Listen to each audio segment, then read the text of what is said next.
Hello, in this video I want to show you how to get Call of Duty Modern Warfare Warzone 2.0 on your Steam.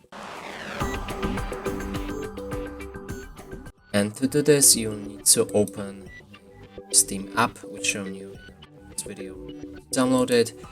I will link it in this video description. Right here, open up the store. You can find Warzone